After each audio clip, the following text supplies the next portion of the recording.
And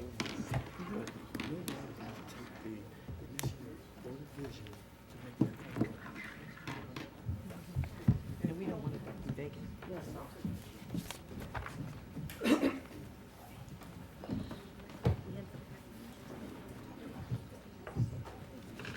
Good morning. The October the 8th, 2014 meeting of the Board of Escrow is now called to order. Madam Deputy Controller, are there any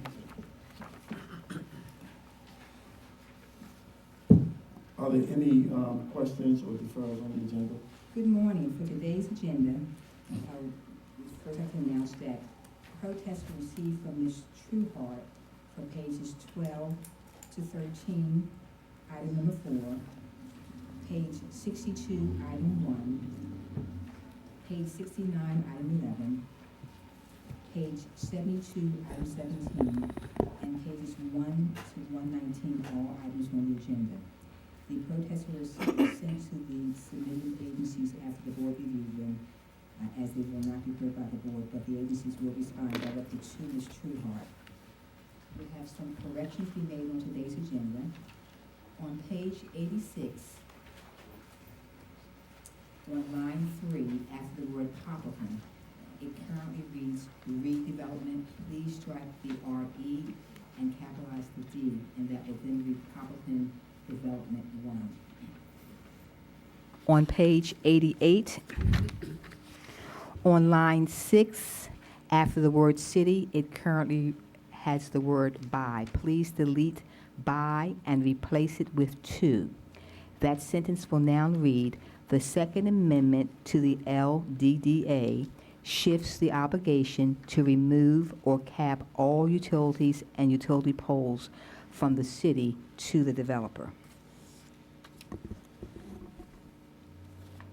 Also, we have another correction to announce on page 117, item 14. That is a duplicate of the same item that appears on 113, item number 4. So please delete from the agenda The item on page 117, item 14. As a result of that, on the following page on 118, number 15, which is for the Department of Recreation and Parks, will now become number 14. We have 2 items that are being deferred, and they are page 51 for 2 weeks and page 111 for 1 week. We have 1 item that's being withdrawn, and that is page 72, item number 17. Also being moved to the non-routine agenda is page 62, item number 1. The items that will remain on non-routine agenda are page 62, item 1, and pages 95 to 96. I have the following abstentions to note. First, in the absence of the Honorable Mayor Lawrence Blake, Mr. Henry Raymond will sit and act on her behalf today. Acting on behalf of the Honorable Mayor Lawrence Blake, Mr. Raymond will abstain on page 6, item 3, and item 4. Page 13, item 5. Page 15, item 11. Page 20, Page 34, item 8. page 41, page 73, and page 110. The Honorable President Young will abstain on pages 32 to 33, items 3, 4, and 5. Page 34, item 8. Page 91, page 92, and pages 113 to 114, items 5, 6, and 7. Also, the Honorable President Young will be voting no on page 69, item number 11. The Honorable Comptroller Pratt will abstain on page 27, item 2, page 62, item 4, page 97, page 98, and page 112, item number 3. Also, the Honorable Comptroller Pratt will vote no on page 69, number 11. And again, the items that remain on the non-routine agenda are page 62, item 1, and page 95, 96. Mr. President, members of the board, those are the corrections to the agenda, the protests received for today's meeting, the 2 deferrals, the 1 withdrawal, the abstentions that have been noted for the members, as well as no votes at this time. Thank you. Thank you. In the interest of promoting the order and the efficiency of these hearings, persons who are disruptive to the hearings will be asked to leave the hearing room immediately. I will direct the board members' attention to the memorandum from my office dated October the 6th, 2014, identifying matters to be considered as routine agenda items, together with any corrections and additions that have been noted by the Deputy Controller. I will entertain a motion to approve all of the items contained on the routine agenda. Move approval of all items on the routine agenda. All those in favor say aye. Aye. All opposed, nay. The motion carried. The routine agenda has been adopted. The first item on the non-routine agenda can be found on page 62. Recommendations for contracts, awards, rejections. Item number 1, contract number B50003575, on-call roofing services. Will the parties please come forward?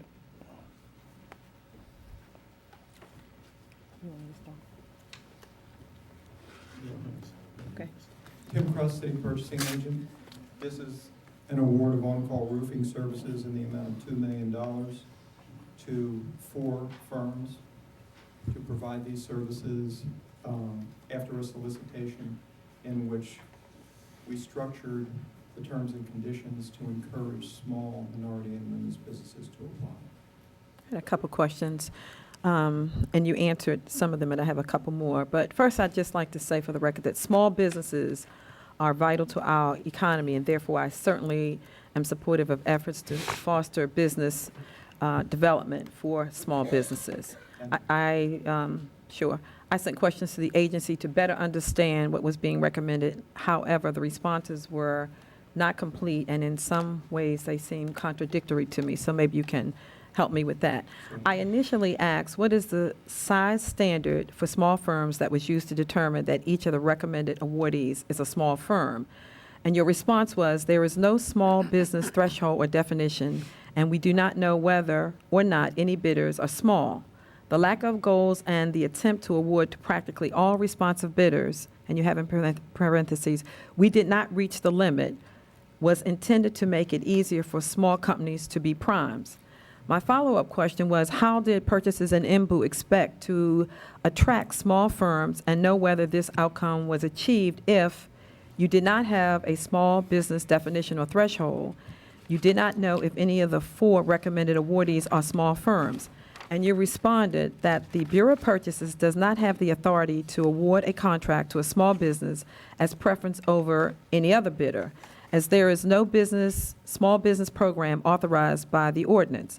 An ordinance creating such a program would include definitions and eligibility criteria. So I had another question. If you do not know whether large or small businesses will bid, and the award must be made to qualified vendors regardless of size, then why shouldn't MBE WBE goals apply as required by the ordinance? Our intention here was to create a solicitation that removed impediments that typically discourage small minority and women's businesses from bidding as a prime contractor. We took pains to note that about 80% of the work in this contract, the individual jobs, would be $20,000 or less. We set up a rotational award methodology in the solicitation so that every contractor who was awarded would have an opportunity to actually get business on the contract. And we're prepared to award to as many as 5 contractors, although we only had 4 responsive and responsible bidders. We do not have an ordinance that creates a small business preference, so the most that we can do to try to encourage small minority and women's businesses to bid as primes on this is to try to remove the impediments. We wouldn't contractually be able to implement a small business preference requirement in one of our solicitations. So what impediments did you remove? Bonding, heavy insurance requirements, the fact that the work wouldn't be guaranteed to the vendors, that if they bid that, gee, am I going to get work or am I not going to get work? There were no goals applied so that a small minority women's or small business would not also have to subcontract goals to other vendors, because the work that we're soliciting for is small work. And sometimes those businesses do not have the legal wherewithal to engage subcontractors. And it was our belief in working with the Minority Women's and Business Opportunity Office that it was important to try to create a solicitation in which these businesses could step up as primes and grow their capacity to where ultimately they could bid on contracts that had substantial goals. So before the bid was solicited, a decision was made to waive the goals. That's correct? Correct, in conjunction with the Minority and Women's Business Opportunity Office. Tell me the section and language in the IMBU ordinance that authorizes IMBU goals not being set in an effort to encourage small businesses to bid as primes. I'll let Tom Corey respond to that. I don't have the law in front of me, but there's a section in there that says that, I'm sorry, Thomas Corey, Chief of the Minority and Women's Business Opportunity Office, that where if our office meets and consults with the agency, that we have the discretion of whether or not we set goals. Now, the history of these roofing contracts is this, is that at one time, we never put goals on it because the city convened a meeting of all the roofers, primes and subs.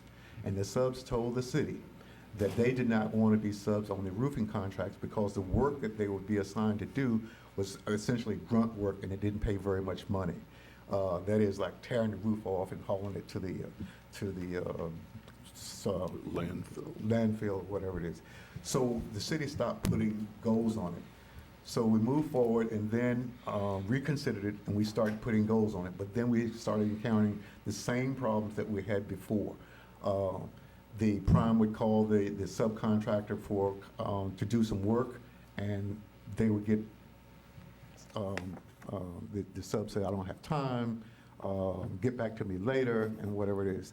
And the problem that IMBU had is that we would check the story of the prime to see, and then we would check the story of the sub. And there was always one saying, no, I didn't say that, and all this or that. But at the end of the day, what we would come away with is that the sub was really refusing work because it's so small. It's one roof, maybe $20,000, and they have to pull somebody off to go and do this work right then and there. And the small guy can't do that.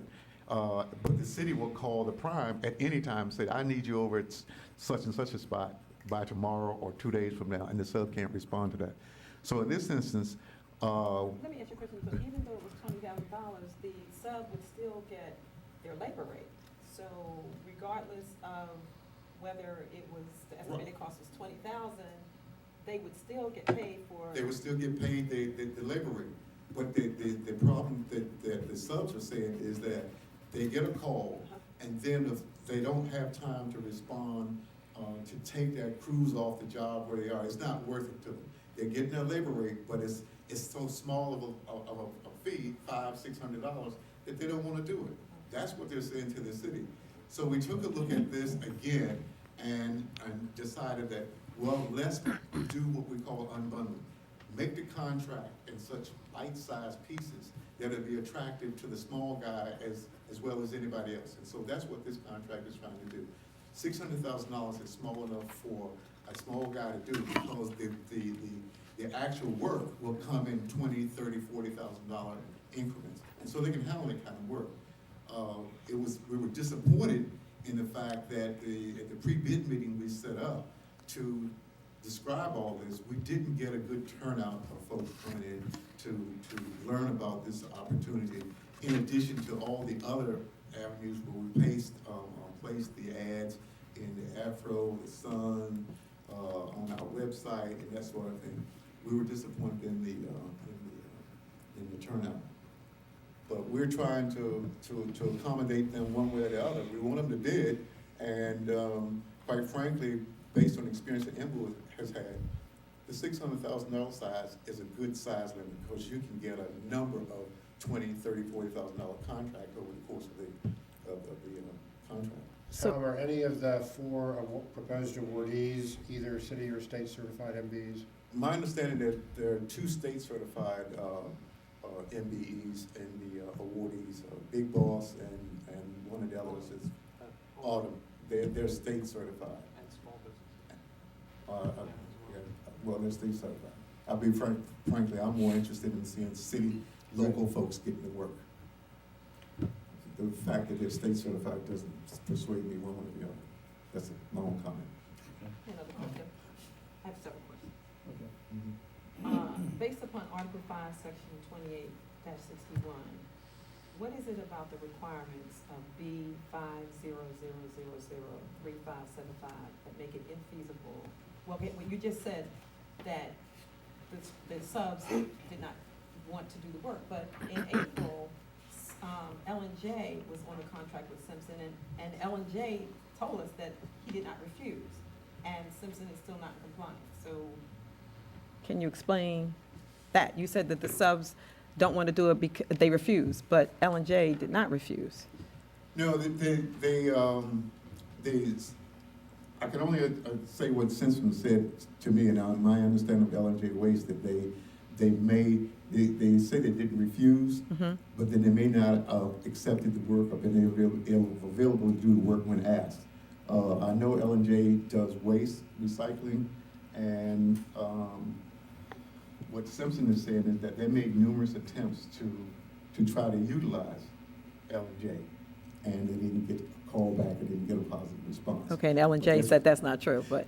That's what that's the contention of that we have at Embu. We have the sub saying one thing and the prime saying another, and we spend a great deal of time trying to figure out who's telling the truth.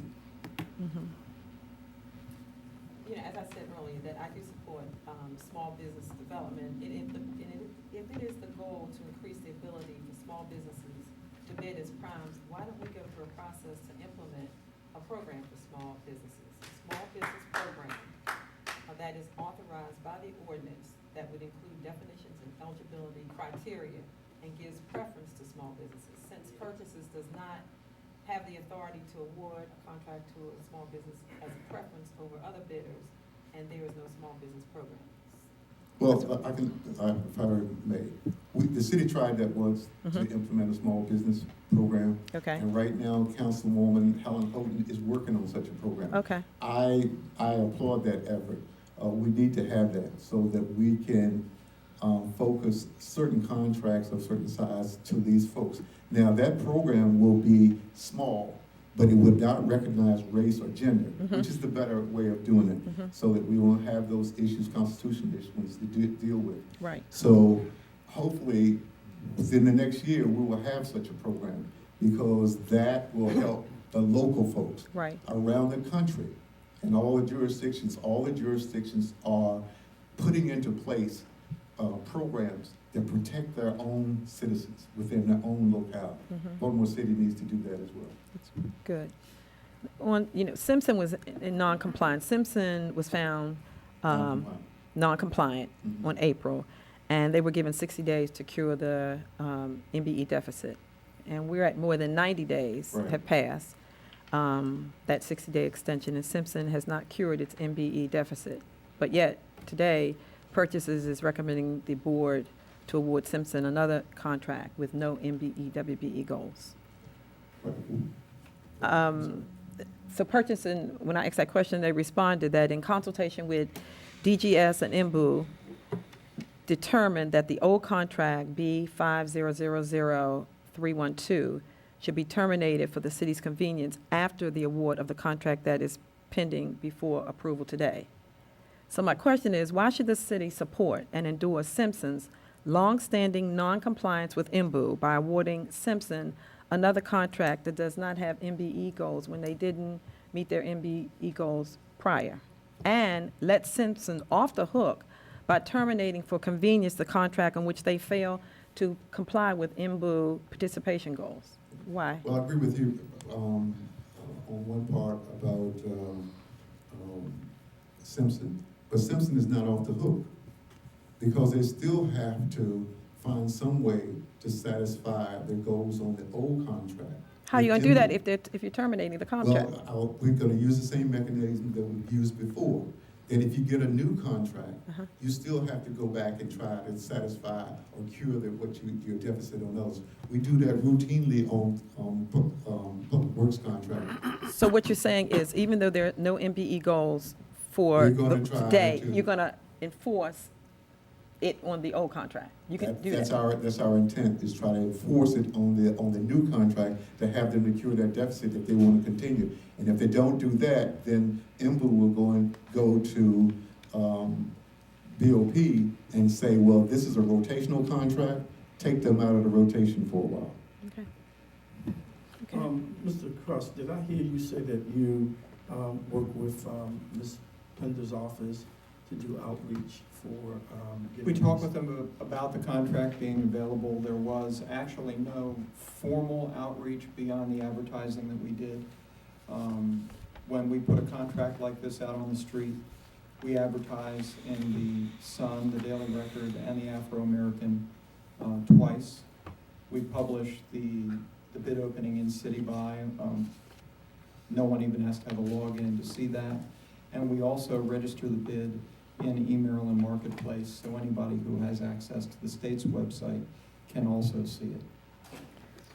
Okay. I asked you that same question, and you said that, you advertised in the Afro, the Sun, the Daily Record, and that the data field generally used by MBE, WBE firms to determine on which contracts to offer their services to prospective prime contractors clearly stated that MBE, WBE goals do not apply. All qualified vendors are expected to bid as a prime.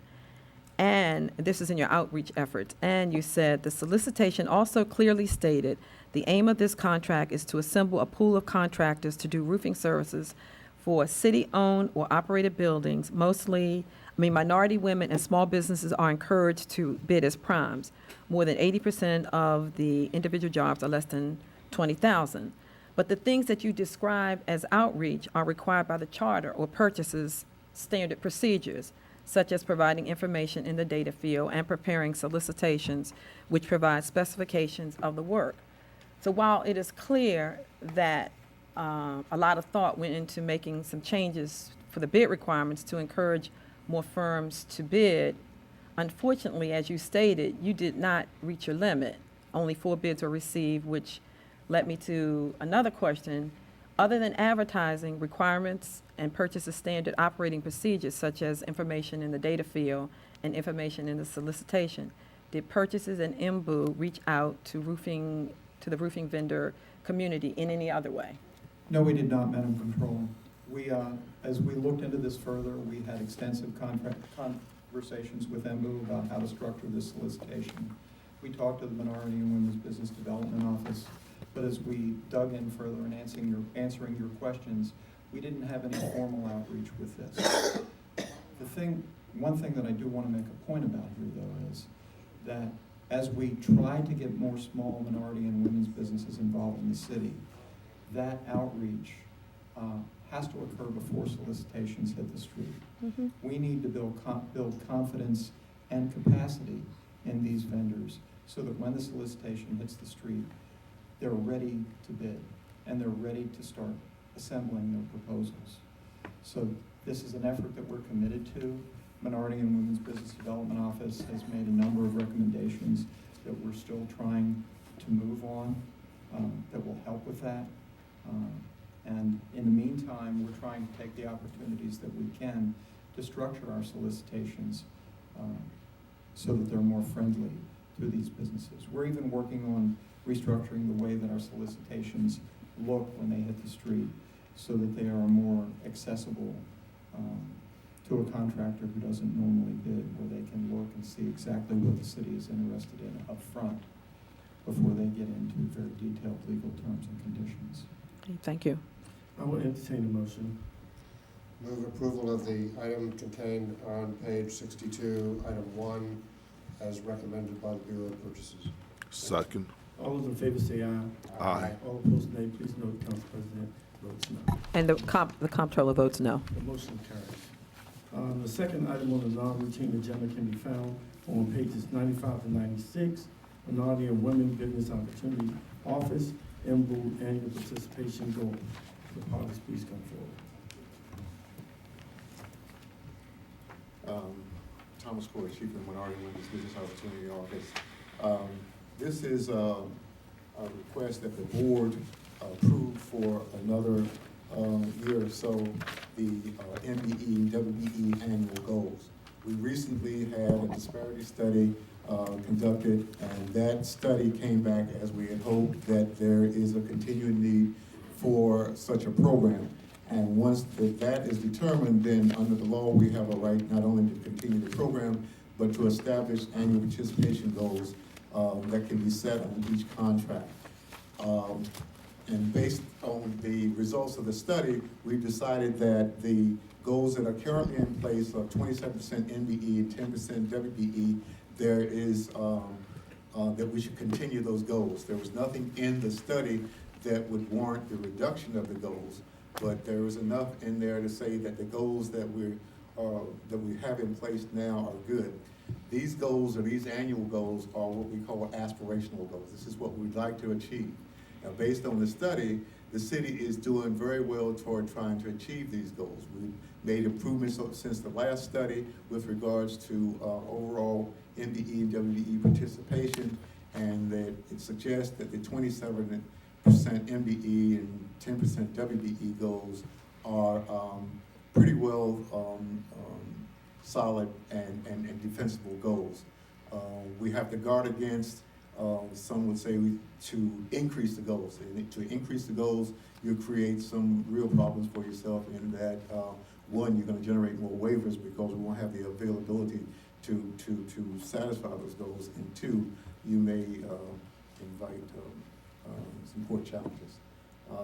We also asked that the board approve the sub-goals, and the study, the results of the study also suggest that these sub-goals are pretty well defined, defensible, and so we're asking the board to approve the 27-10 MBE, WBE goals as well as the sub-goals.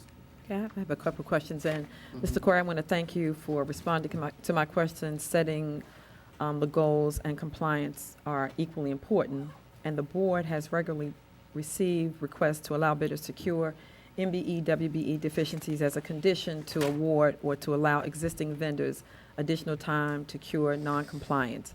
Infrequently is a non-compliant vendor found in default. The setting of goals is not effective if the goals are not enforced. And I raised several questions and concerns previously about non-compliance with MBOO goals. And there are 3 questions that you answered, but I would like put in the record, and maybe you can answer them again. And they were the questions that I asked, questions 6, 7, and 8. And I have a few more. But the first one is, how will compliance with the goals and sub-goals be monitored? Give me answer one at a Yes. time. Okay. Well, let me answer it 2 ways. On an annual basis, the law department, or MBOO, produces a report that shows how well or the city is moving toward achieving the annual goals. We produce a report that looks at all the dollars awarded and see how that stacks up with regards to our annual goals.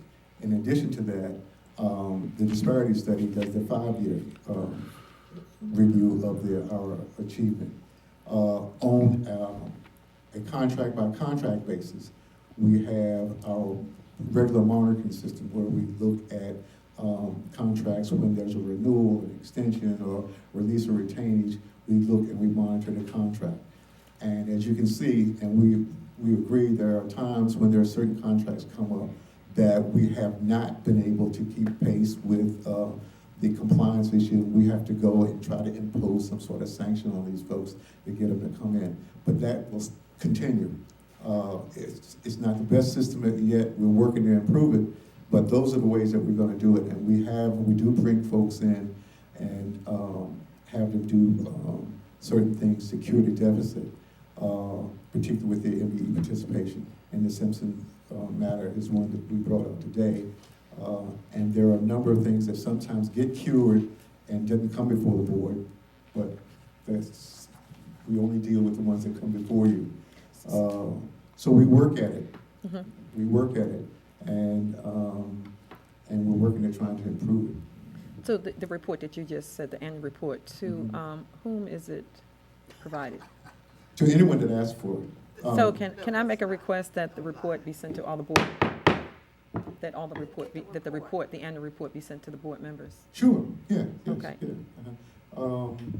We do it every year. We compile the statistics and to come up to see how we're doing it. And I did provide a chart to show how we did with regards to certain contracting areas, if the board are interested in looking at it. Okay, could you respond to my question number 7? What process will be used to track availability of MBE, WBE contract monitoring for goals that will be set and in effect through June 30th, 2015? Yes. And The way that we track the availability is through the certification database. Whenever a contract or comes to the office, the agency sends over what we call a goal information sheet, which shows how that contract can be broken down into segmental parts. And we go to our database to look to see who's certified for that particular trade. And this is the way that we track the availability. We do it on each and every contract in which we set the goals. And it's about the best system, and everybody else that has an MBE program use pretty much the same sort of procedure.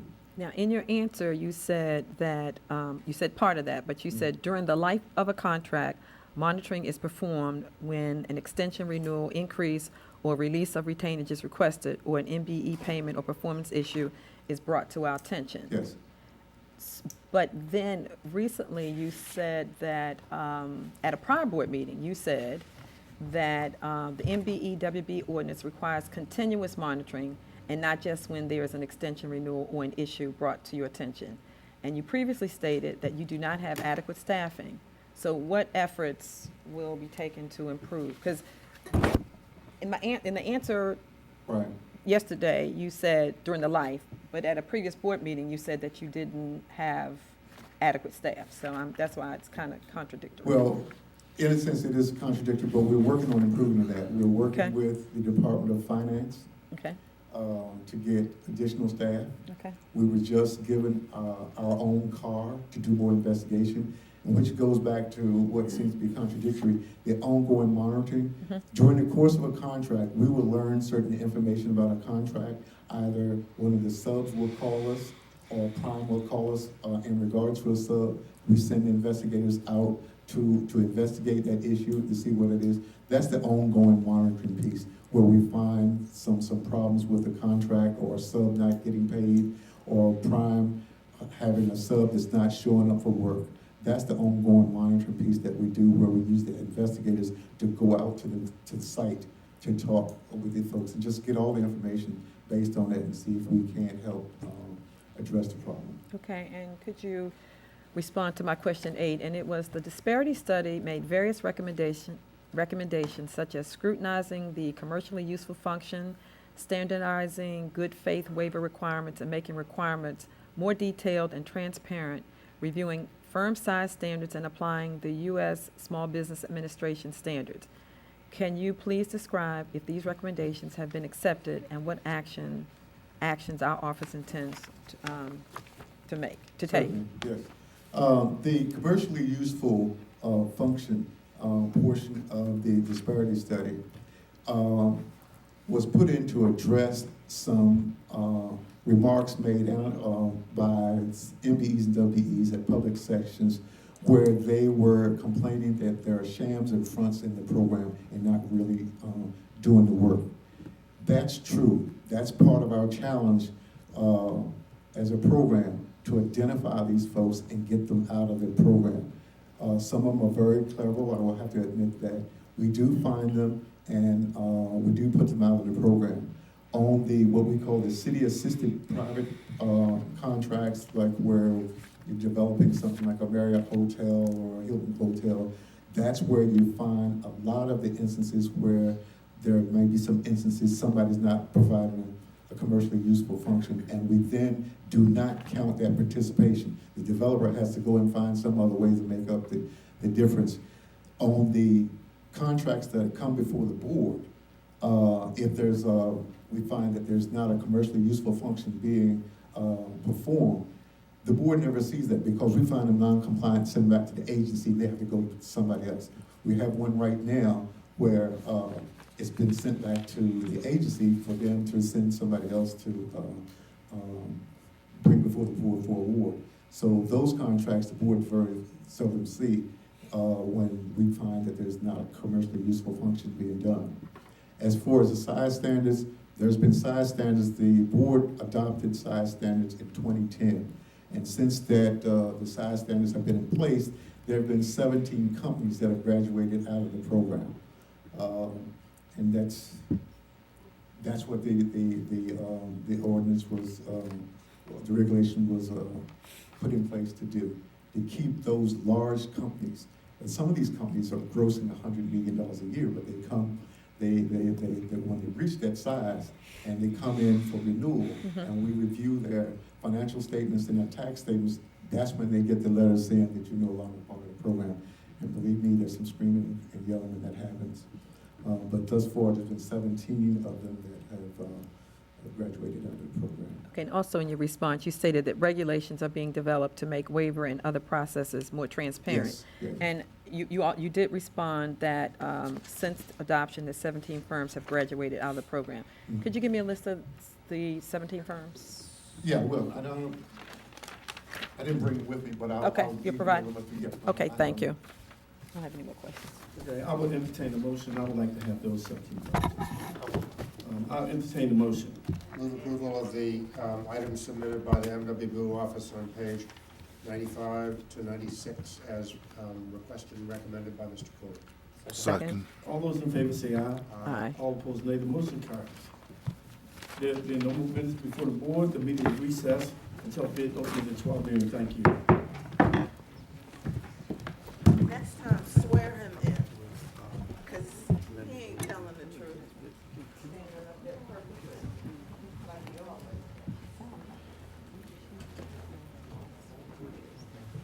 And Mr. President, I'd like that annual report that he's been lying to you and everybody else about. Talking about all you gotta do is ask for it, I'm asking for it.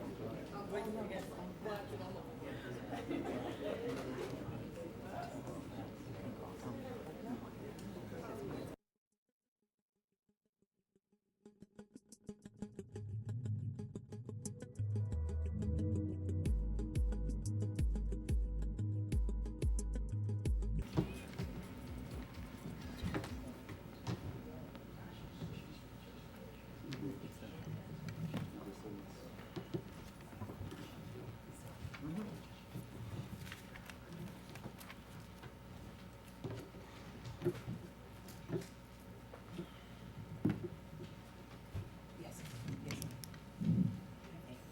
Good afternoon. The board has stand in session for the open receiving of bids. I have a following agenda to read today. TR.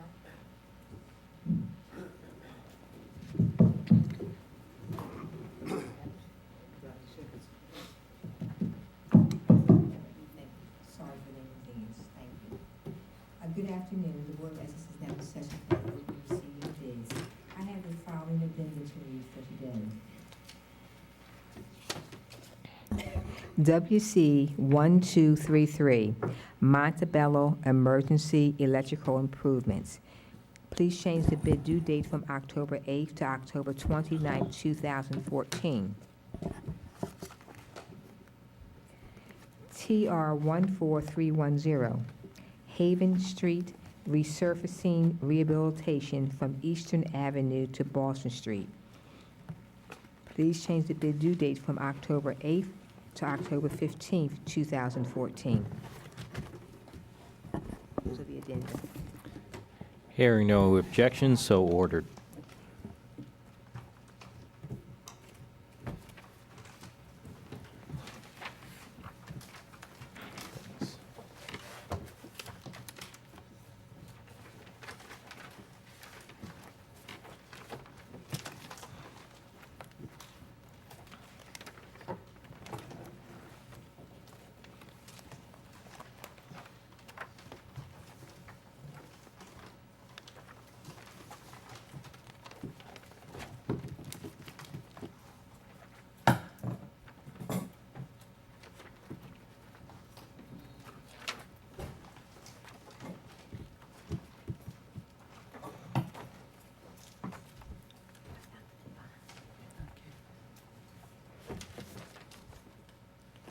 TR 15005. Structural repairs on bridges citywide.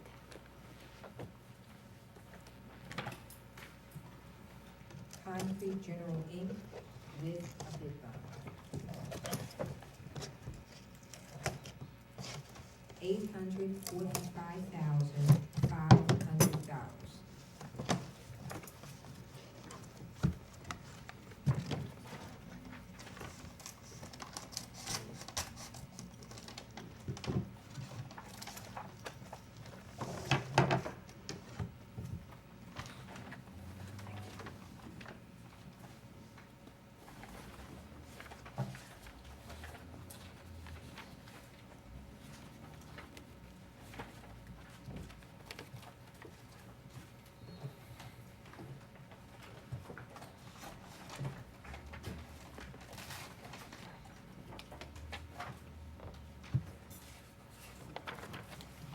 Allied Contractors, Inc.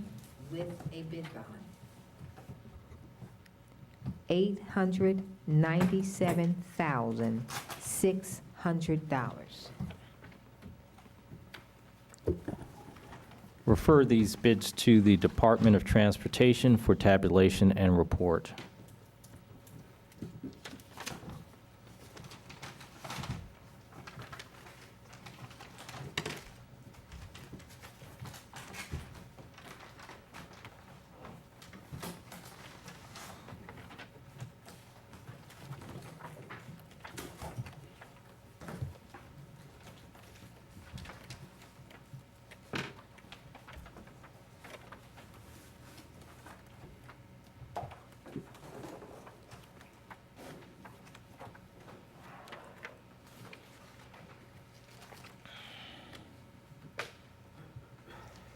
Against GS 14815, Sarah's Hope Roof Replacement.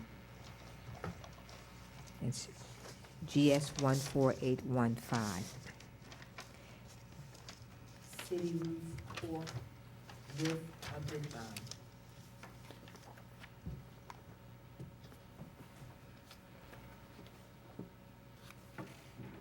$319,000. Refer this bid to the Department of General Services for tabulation and report.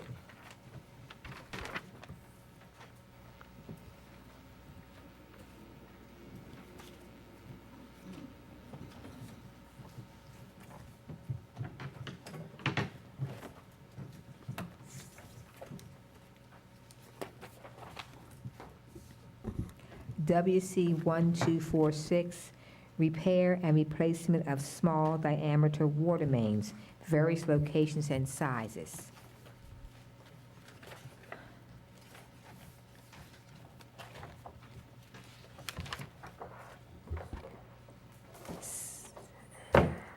Civil Construction LLC with a bid bond. $9,747,370.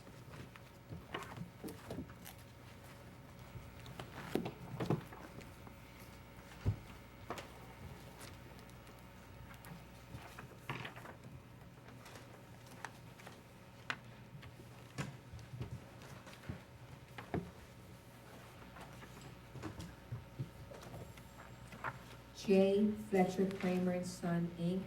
with a bid bond. $7,920,990.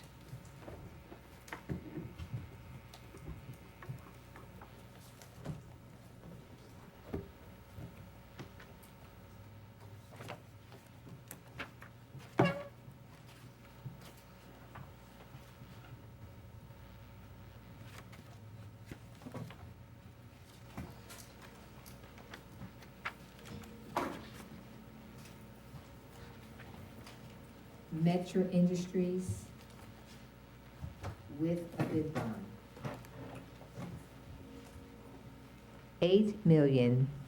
$426,135.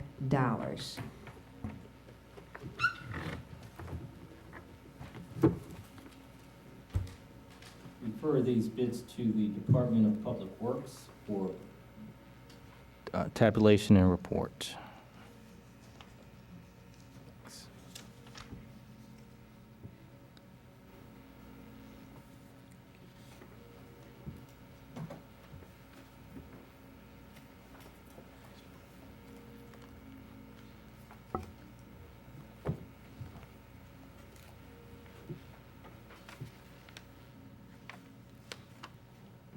SDC 7789, small storm drain and inlet repairs at various locations.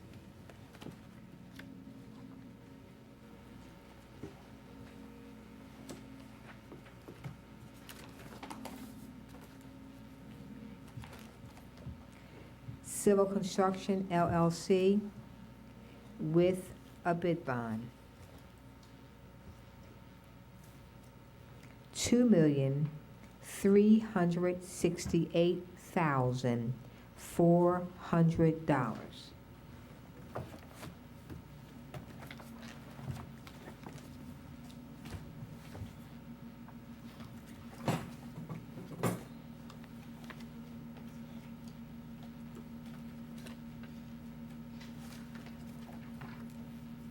Anchor Construction Corp.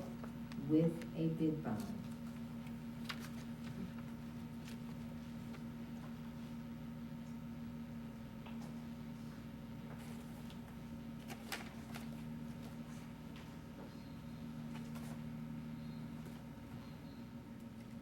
$2,936,228.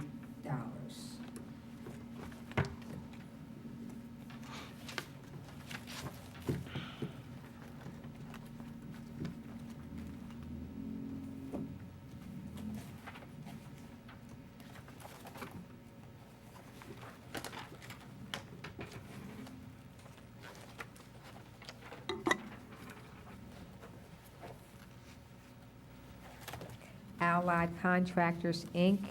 with a bid bond.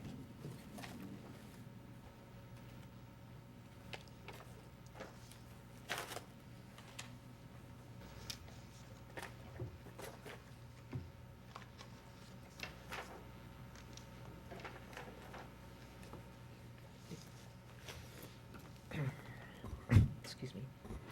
$3,533,200.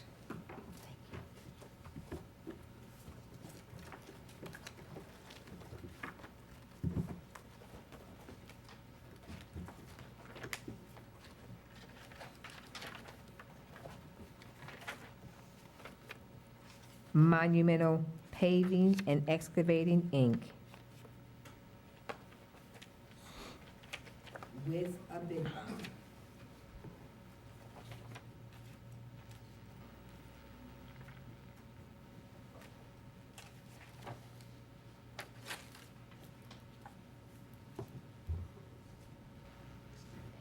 $2,514,006.06.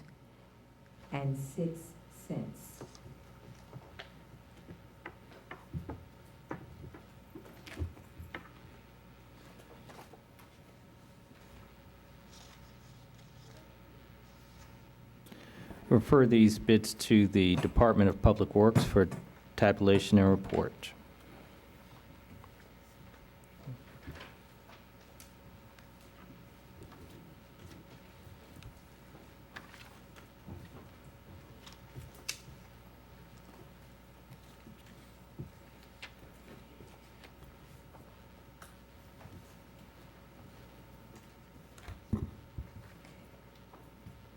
B50003749, Nikon D7100 camera kits.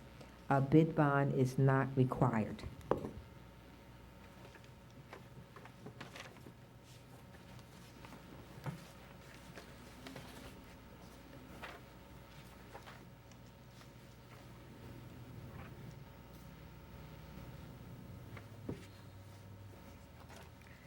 Service Photo Supply, Inc.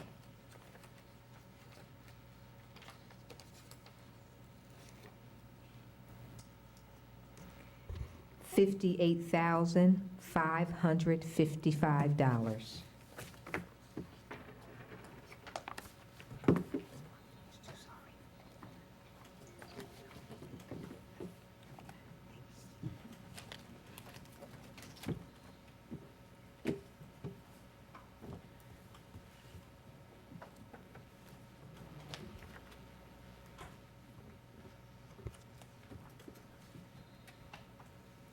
Adorama, Inc.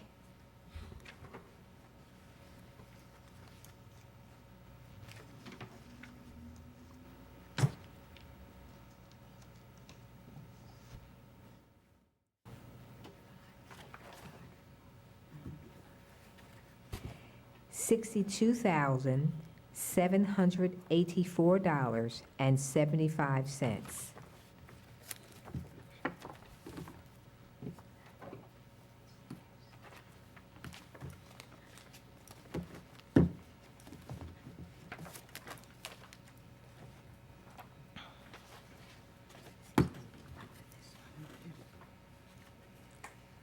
WB Hunt Company, Inc. $72,839.20.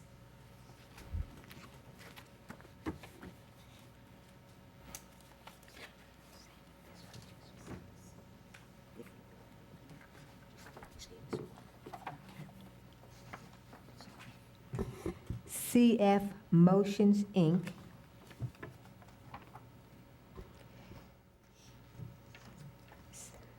$73,705.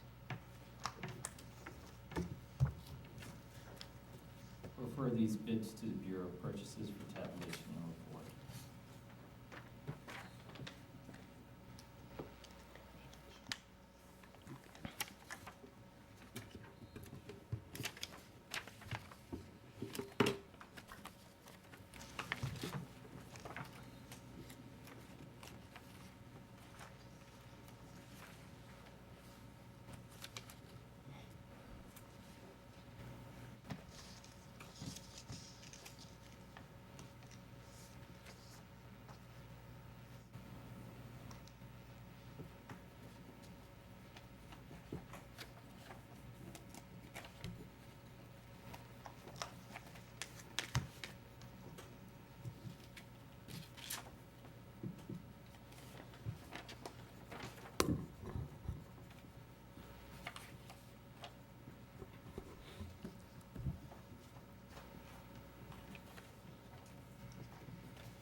B5000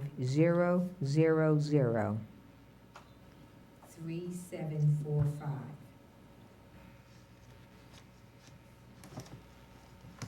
OEM Parts and Service for JCB and Leroy Equipment.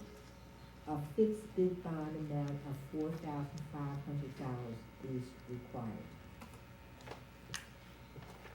Valley Supply and Equipment Company, Inc., with a check.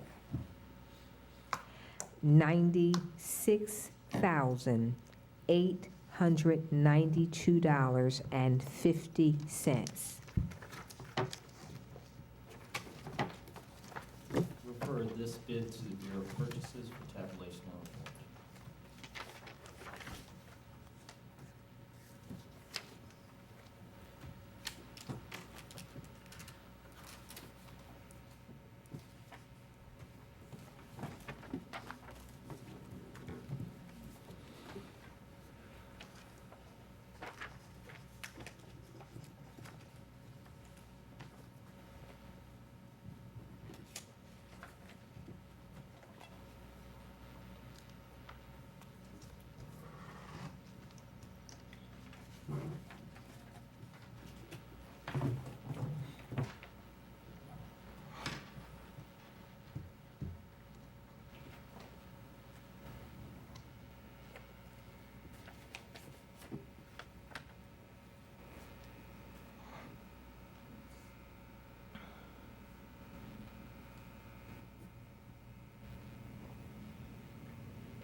B50003751, OEM parts and service for freight liner trucks.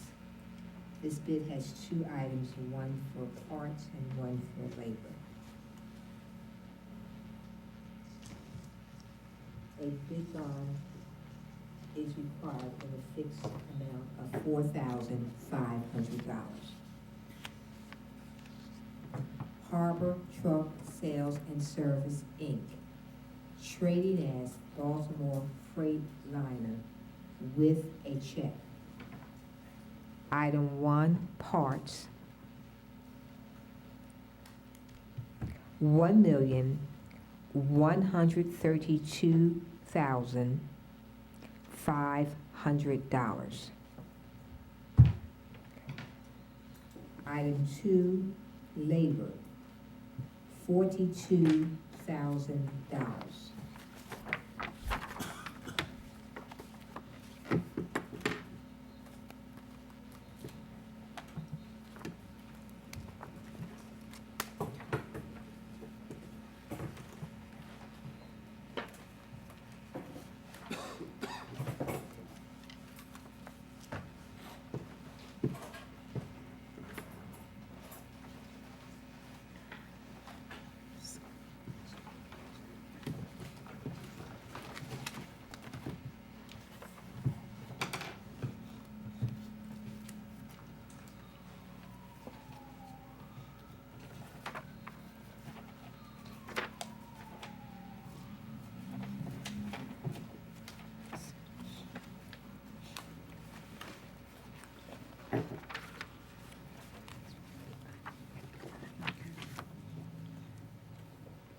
Chesapeake Truck, I apologize, with a bid bond.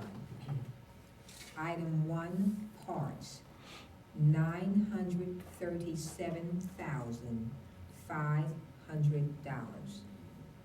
Item 2, labor, $21,990.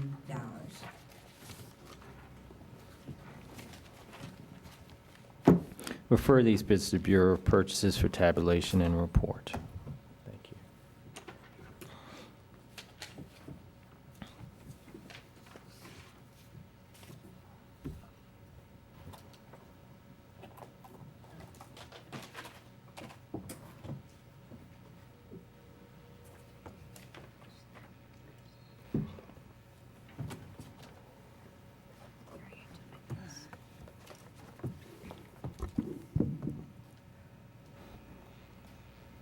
B50003634, sound system repairs and upgrades for Baltimore Convention Center.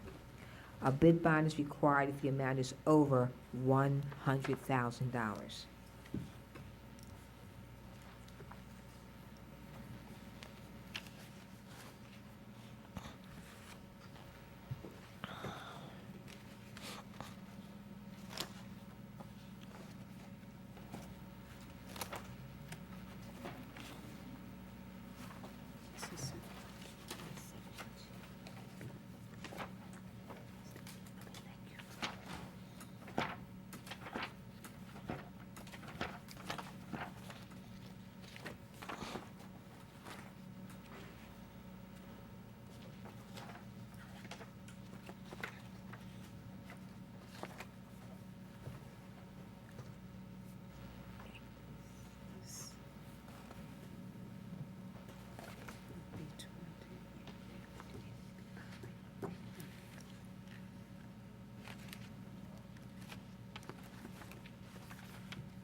Signal Perfection Limited with a bid bond.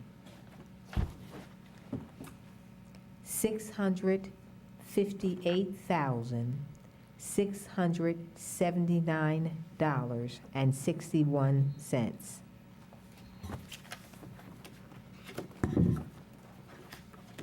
You said that was with a bid bond, I'm sorry. I'm sorry, with a bid bond, yes. Thank you. Refer this bid to the Bureau of Purchases for tabulation and report.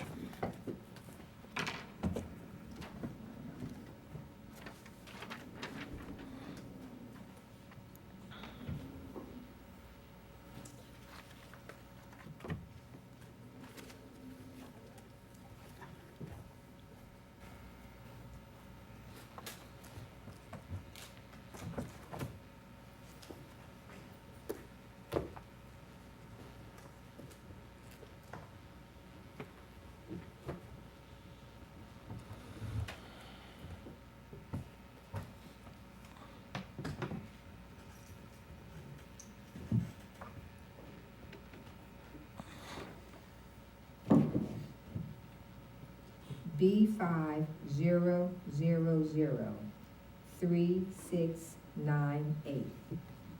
Interior, exterior painting of facilities. A bid bond is not required.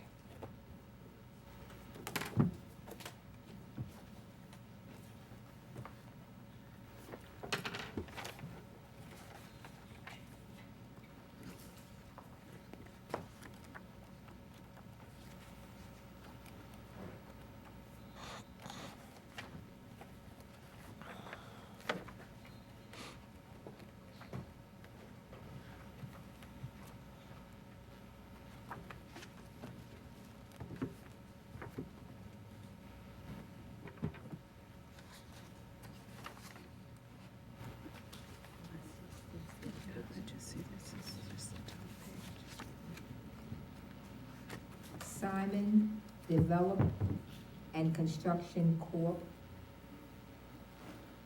$198,905.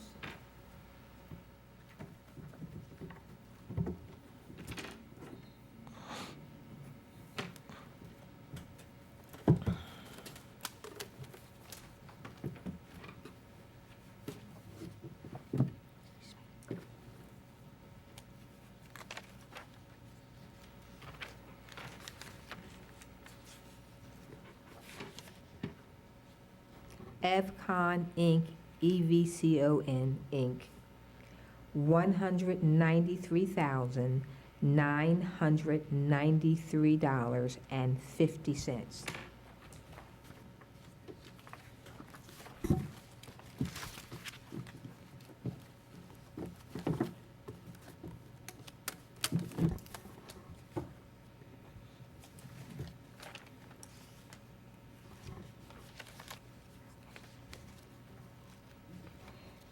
Miklos Painting and Drywall, LLC, $298,300.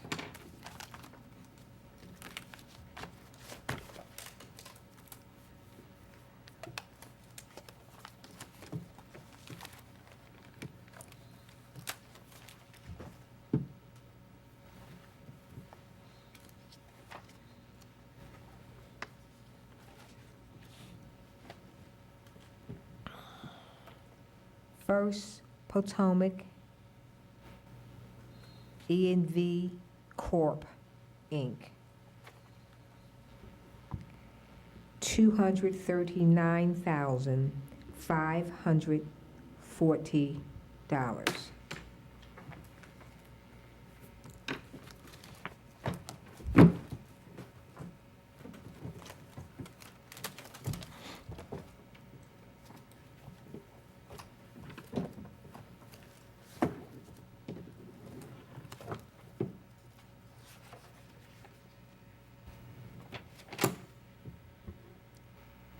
Earn, EARN Contractors, Inc., $156,000.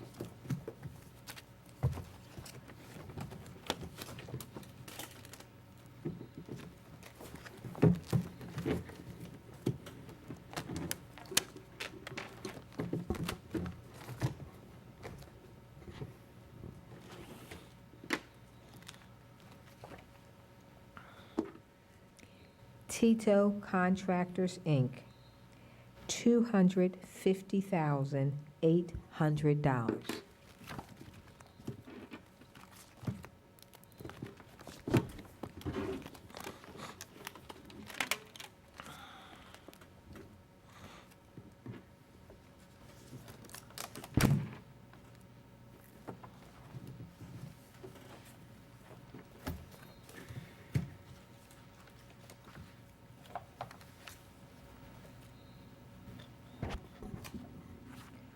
Colossal Contractors, Inc., $153,080.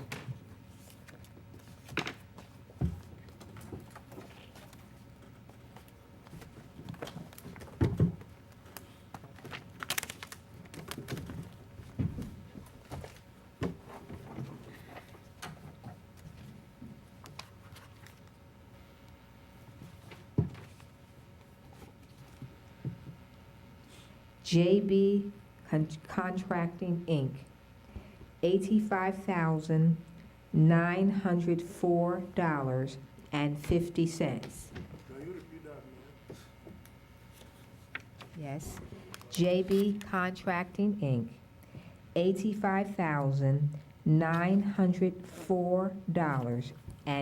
$85,904.50.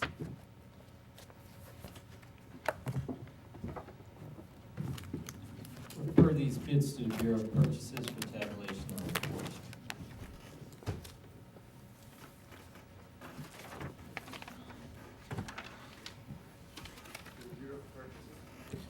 Bureau of Purchases, yes. No problem.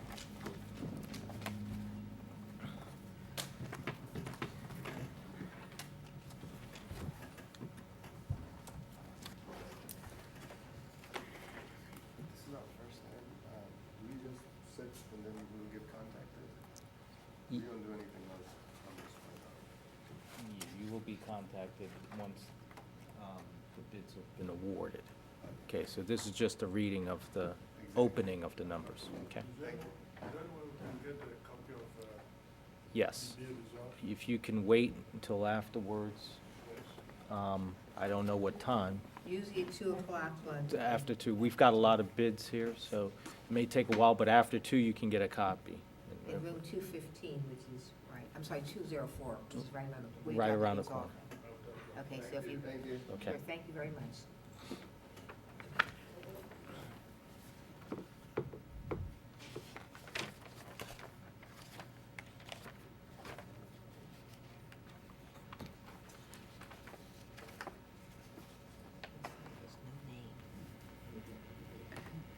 This is,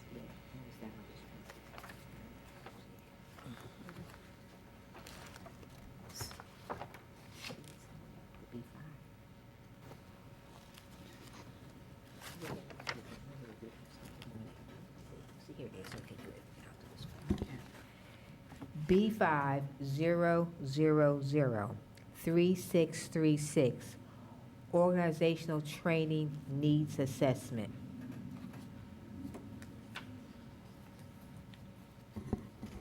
A bid bond is not required.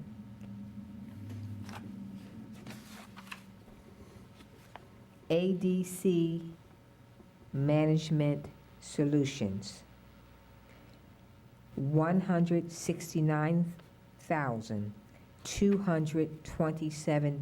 $169,227.50.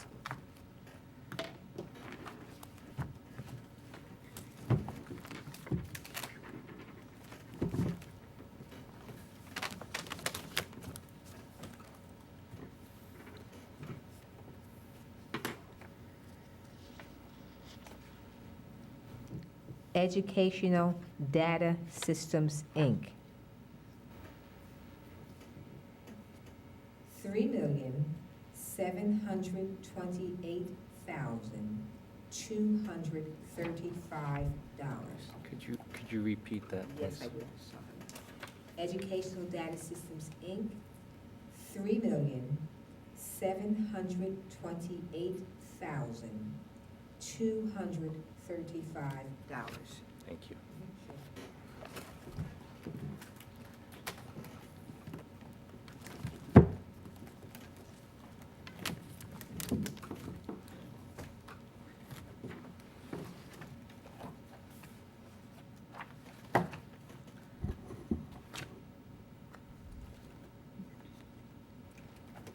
Mind Board, $93,005.